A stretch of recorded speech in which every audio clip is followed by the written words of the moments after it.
بسم اللہ الرحمن الرحیم۔ السلام علیکم۔ سید الشہداء کی شہادت کے بعد اہل بیت پر قیامت ٹوٹ پڑی۔ آپ کے اہل و عیال بے سر و سامان ہو گئے۔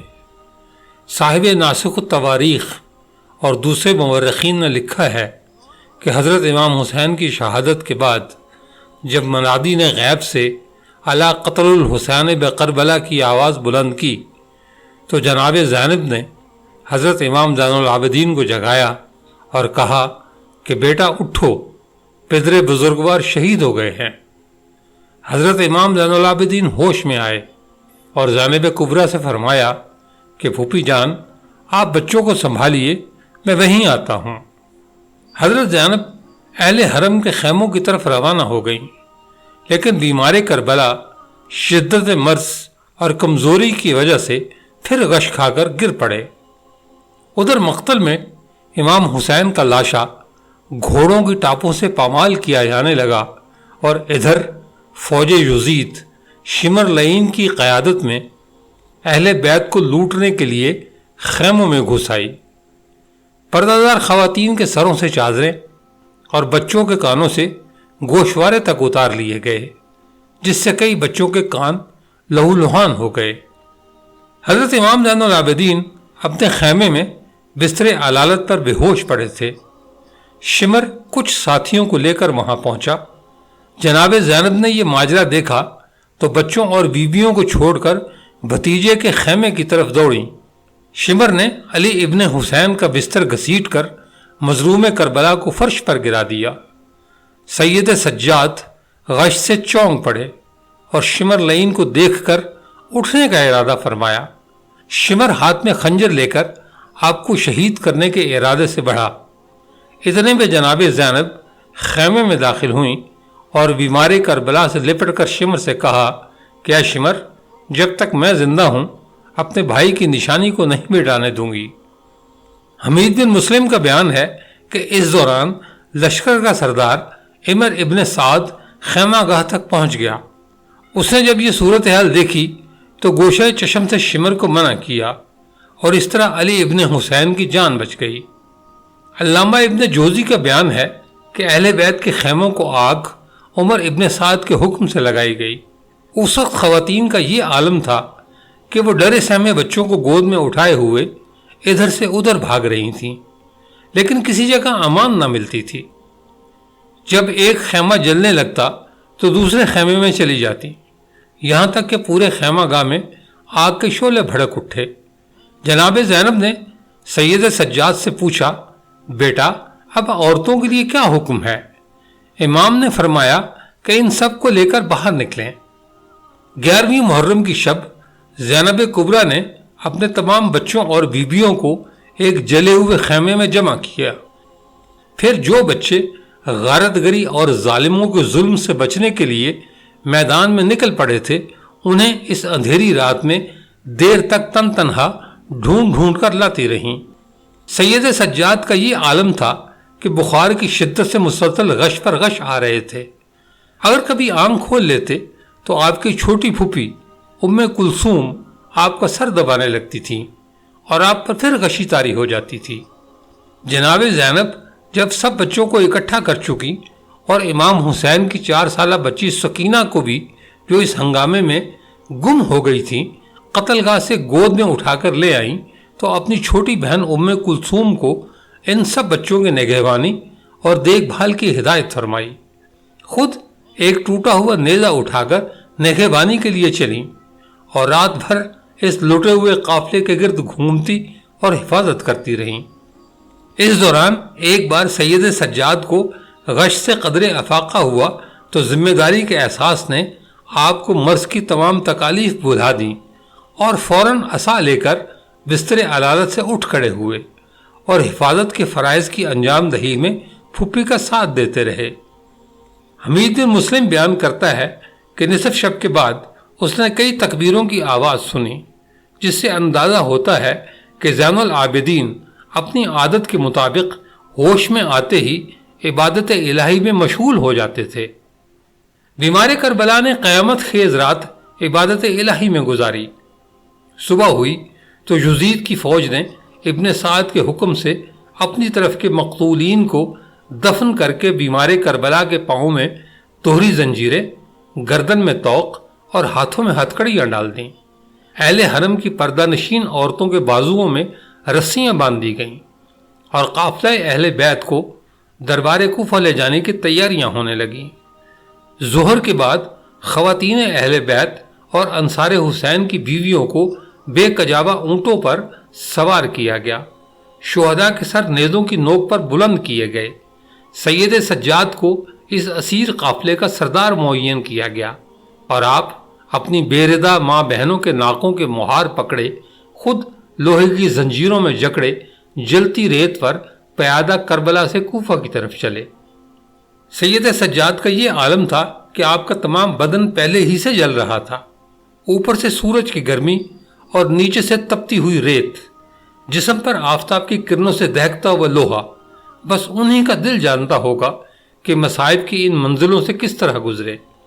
صاحب ناسخ التواریخ لکھتے ہیں کہ چند ہی قدم چلنے کے بعد سنگریزوں کے چبھنے اور اس کی دہکتی ہوئی ریت کے مس ہونے سے تلبوں میں چھالے پڑ گئے تھے، مگر چلے جا رہے تھے، کیونکہ قریب ہی شمر اور خولی تازیانے لیے ہوئے تھے اور ان کی سنگ دلی نے پشت مبارک کو چند ہی لمحوں میں لہو لہان کر دیا تھا۔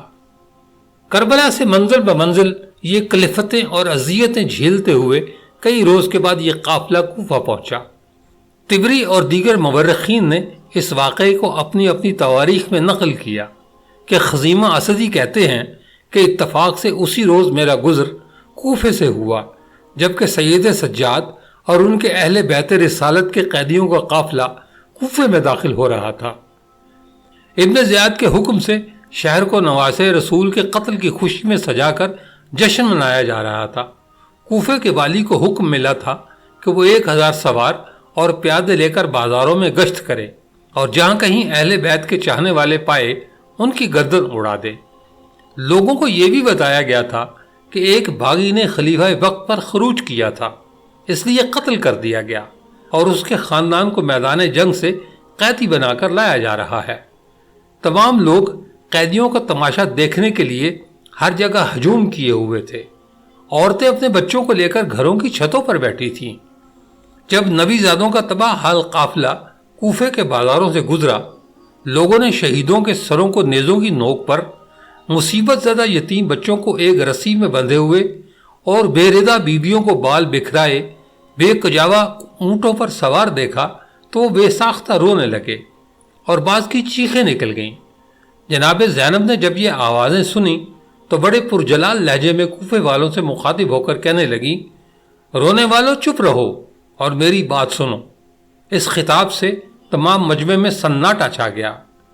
جناب زینب نے بلند آواز سے فرمایا، آج تم روتے ہو، خدا کرے ہمیشہ روتے رہو، تمہارے آنسو کبھی نہ تھمیں۔ تمہیں معلوم ہے کہ تم لوگوں نے کیا کیا؟ تم نے رسول اکرم صلی اللہ علیہ وآلہ وسلم کی پاک اولاد کو ذبح کر ڈالا اور اب ان کی بیٹیوں کی ننگے سر بازاروں میں تشہیر کر رہے ہو۔ سنو، اس چند روزہ مہلت پر غرور نہ کرو، اللہ تعالیٰ جلد بازی نہیں کرتا، اس کی گرفت سخت ہے۔ خزیمہ کا بیان ہے کہ خدا کی قسم میں نے فصیح و بلیغ اور ایسا مؤثر خطبہ کسی خاتون کی زبانی نہیں سنا تھا، گویا کہ علی ابن طالب گفتگو کر رہے ہوں۔ سننے والوں نے آپ کا خطبہ سنا اور شرم و ندامت سے گردنیں جھکا لی۔ حضرت امام زین العابدین فرماتے ہیں کہ جب ہم ابن زیاد کے دربار میں پہنچے تو وہ کوفہ، دمشق اور عراق کے سرداروں سے بھرا ہوا تھا۔ ابن زیاد بڑے متکبرانہ انداز میں کرسی پر بیٹھا تھا۔ سب سے پہلے سنان نے میرے پدر بزرگوار کا سر اس کے سامنے پیش کیا اور یہ جملہ شعر کے انداز میں کہا کہ میں اس جلیل القدر بادشاہ کا سر تیری نظر کے لیے لایا ہوں جو حسب نسب میں تمام انسانوں سے بہتر تھا اور اس کی مادر گرامی دنیا کی تمام عورتوں سے افضل تھی۔ ابن زیاد یہ سن کر غضبناک ہوا اور کہا، جب تو اسے ایسا سمجھتا تھا تو کیوں قتل کیا؟ اور جلاد کو حکم دیا کہ اس کی گردن اڑا دی جائے۔ چنانچہ وہ اسی وقت مارا گیا۔ ابن زیاد جناب زینب کی طرف متوجہ ہوا اور طنز کے لہجے میں بولا، علی کی بیٹی، تم نے دیکھا کہ خدا نے تمہارے بھائی اور ان کے ساتھیوں کے ساتھ کیسا سلوک کیا؟ جناب زینب نے جواب دیا، کیسا سلوک؟ میں نے تو اچھا ہی دیکھا۔ وہ خود اپنی مرضی سے خدا کی رضا جوئی کے لیے اپنی قتل گاہ کی طرف گئے۔ عنقریب خدا کے سامنے تیرا اور ان کا سامنا ہوگا۔ اس وقت تو خود دیکھ لے گا کہ کس نے شکست کھائی اور کس نے فتح پائی۔ ابن زیاد کو شکستہ دل اور غمزدہ زینب سے ایسے جواب کی توقع نہ تھی۔ بغض سے بھرے ہوئے انداز میں اس نے کہا، خدا کا شکر ہے جس نے تمہیں رسوا کیا اور تمہارا جھوٹ ساری دنیا پر عیاں ہو گیا۔ جناب زینب نے بڑے اطمینان سے فرمایا، ہاں شکر ہے اس خدا کا جس نے ہمیں پاک و پاکیزہ قرار دیا۔ رسوا تو وہ ہے جو فاسق و فاجر ہے، اور جھوٹ اس کا عیاں ہوا جسے حق سے واسطہ اور لحاظ نہیں۔ ابھی آپ کی گفتگو ختم نہیں ہوئی تھی کہ سید سجاد ابن زیاد کی طرف متوجہ ہوئے تو ابن زیاد نے آپ سے پوچھا، تم کون ہو؟ آپ نے فرمایا، میں علی ابن حسین ہوں۔ ابن زیاد نے کہا، کیا علی ابن حسین کو خدا نے قتل نہیں کیا؟ آپ نے فرمایا، وہ میرا چھوٹا بھائی تھا، اسے لوگوں نے قتل کیا۔ ابن زیاد کو یہ سن کر غصہ آیا اور چلا کر کہنے لگا، لوگوں نے نہیں، خدا نے تیرے بھائی کو قتل کیا۔ سید سجاد نے قرآن کی ایک آیت تلاوت فرمائی، خدا ہی موت کے وقت روح قبض کرتا ہے، کوئی اس کے حکم کے بغیر نہیں مر سکتا۔ ابن زیاد یہ آیت سن کر بھڑک اٹھا اور کہا، تجھے کیسے جرأت ہوئی کہ میرے کلام کا جواب دے؟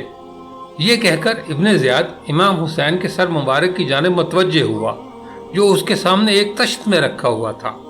علامہ طبری بیان کرتے ہیں کہ اس وقت ابن زیاد کے ہاتھ میں ایک چھڑی تھی اور وہ چھڑی سے نواسے رسول کے لب و دندان سے بے ادبی کر رہا تھا۔ اتفاق سے دربار میں حضور صلی اللہ علیہ وآلہ وسلم کے مشہور صحابی زید بن ارقم موجود تھے۔ یہ دیکھ کر غصے سے ان کا جسم تھر تھرا اٹھا۔ وہ چلا کر بولے، ارے کمبخت، کیا کرتا ہے؟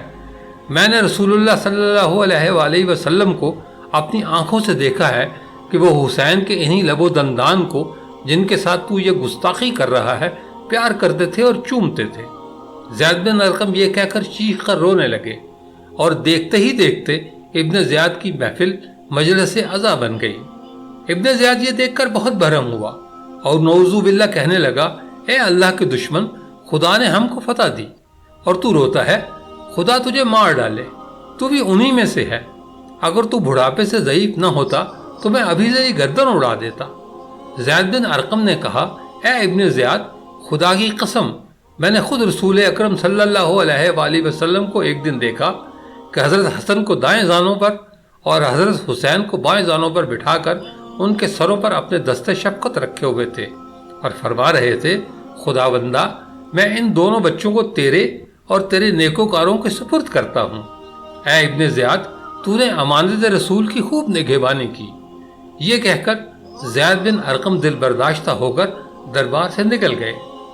ابن زیاد نے علی بن حسین اور ان کے ساتھی اسیروں کو جامع مسجد کوفہ کے قریب ایک تنگ و تاریک مکان میں قید کر دیا اور یزید کے پاس فتح کی مبارکباد بھیجی اور دریافت کیا کہ قیدیوں کے ساتھ اب کیا سلوک کیا جائے۔ ہفتے کے بعد یزید کا قاصد یہ حکم نامہ لے کر آیا کہ قیدیوں کو شہیدوں کے سروں کے ساتھ دمشق روانہ کر دیا جائے۔